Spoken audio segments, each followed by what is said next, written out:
All right, just gonna do a quick little walk around here. This is a 1978 Chevy Silverado. It is the Big 10 package, although I'm not really quite sure how these old Chevy packages work, because I had always been under the impression that Silverado was a package, so I don't really know. This truck's pretty cool though. It came with every factory option that existed. It had factory air, cruise control.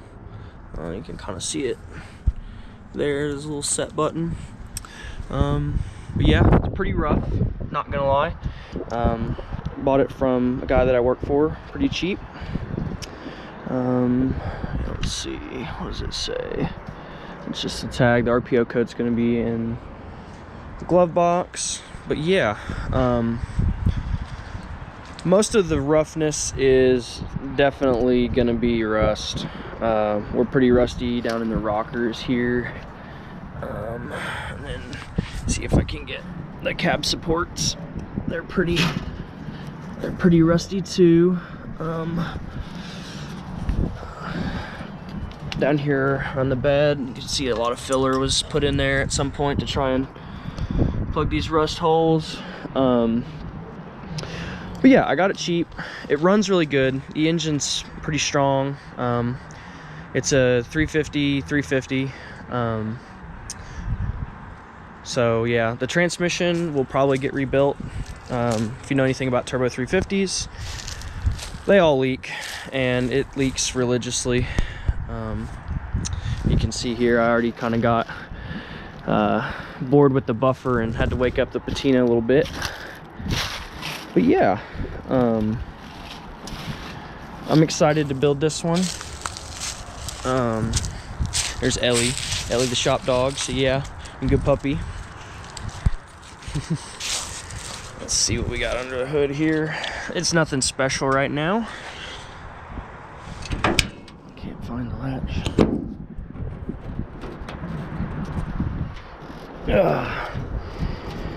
Yep, just the old factory 350 cubic inch Gen 1 small block from Chevrolet.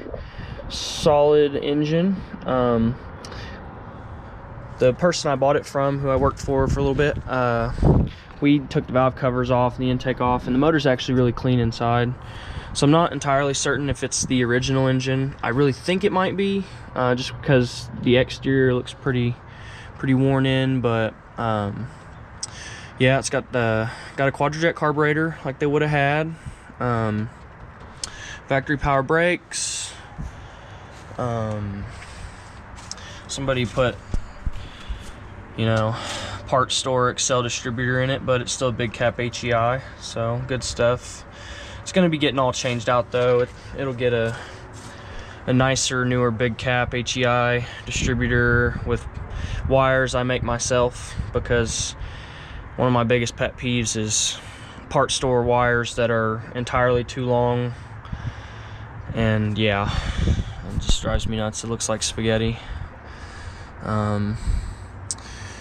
Funny, actually, this thing was on fire at some point in its life. You can see the burn mark there, and then the wire loom of all the wires coming up from the starter was burnt, and then on the hood there's a nice little witness mark of a fire. But yeah, probably not gonna go crazy with the engine.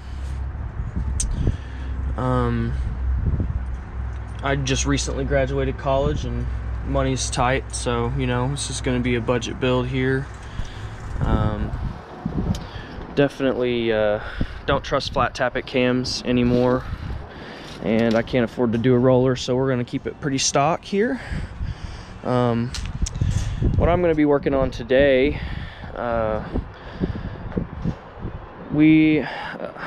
I've gone back and forth about keeping it a long bed or cutting it down to a short bed, but I've never done a square body. I've been assistant to a few 67 to 72 long bed to short bed swaps, but I think this one I want to do a short bed. And yeah, the square body trucks are way easier than 67 to 72s because you don't have to take the cab off of them. They end up getting cut right here. It'll cut right along the bed there, about, I think it's 12 inches in the front and then 6 in the back on the bed and the frame. Don't quote me there, because we'll have to